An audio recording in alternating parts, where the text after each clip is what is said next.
नौबस्ता में अंतपुरम एरिया में एक मकान में कॉल सेंटर चल रहा था, जो कि यूएस सिटीजन से लोन के नाम पे, होम लोन और पर्सनल लोन के नाम पे ठगी करते थे। वो एक कॉल सेंटर पकड़ा गया है, जिसमें मेन जो है 2 अभियुक्तों को गिरफ्तार किया गया है। एक का नाम रवि शुक्ला है और दूसरे विशाल सिंह है। ये दोनों इस फर्जी कॉल सेंटर को चला रहे थे। इसमें जो यूएस सिटीजन्स थे, इनके साथ ये फ्रॉड करते थे। उनको कॉल करवाते थे। यहाँ पे जो भी बंदा कॉल सेंटर से कॉल करता है उसको चेजर बोलते हैं। जितनी भी कॉल्स होती थी वो VoIP कॉल्स होती थी, इंटरनेट के माध्यम से वो कॉल की जाती थी। इसमें कुछ मोबाइल ऐप्स भी हैं और सिस्टम्स में भी डायलर्स होते हैं, जैसे कि मोनोटेल है, X10 है, Xlite है। इसके माध्यम से ये यूएस सिटीजन्स को कॉल करते थे और फिर उनको लोन के नाम पे झांसा देते थे। इनके पास एक रिटर्न स्क्रिप्ट होती थी, जिसकी ट्रेनिंग जो कॉलर्स होते थे उनको दी जाती थी कि आपको इस एक्सेंट में बोलना है और ऐसे करके इन यूएस सिटीजन्स को फंसाना है। उसके बाद जब अगला जो यूएस सिटीजन कन्विंस हो जाता था तो उसको प्रोसेसिंग फ़ीस के नाम पे डॉलर्स में पेमेंट लेते थे। जो प्रोसेसिंग फ़ीस के नाम पे पैसे लिए जाते थे वो $300 से $800 तक ये चार्ज करते थे।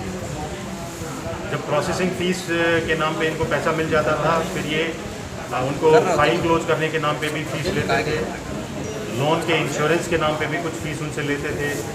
कुछ फ़ीस ये जो 2% जो फाइल क्लोज करने के नाम के लेने के बाद अगर ये सारे प्रोसेस में वो पैसे जमा करता रहता था तो इनको पेमेंट आती रहती थी। अगर उसको ये शक होता था कि ये मेरे साथ किसी तरह का फ्रॉड हो रहा है तो वो जितनी पेमेंट कर देता था उसके बाद उसके नंबर को ये ब्लॉक कर देता है।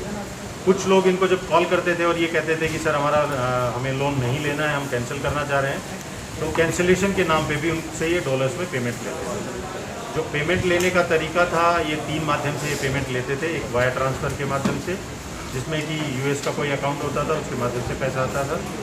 दूसरा ये गिफ्ट कार्ड के माध्यम से लेते थे, जैसे कि अमेज़ोन का गिफ्ट कार्ड हो गया, ईबे कंपनी का, वॉलमार्ट का।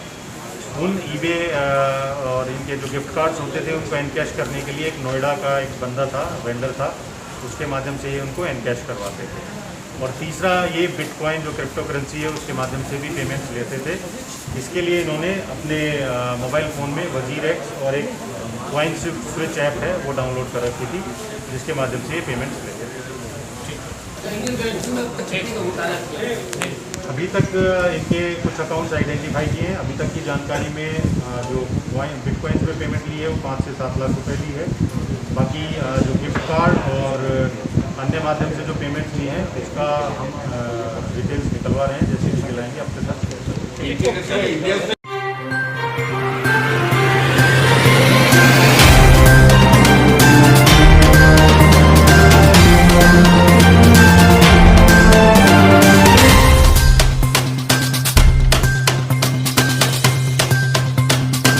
अभी तक हमारा चैनल सब्सक्राइब नहीं किया तो सब्सक्राइब करो, लाइक करो, शेयर करो।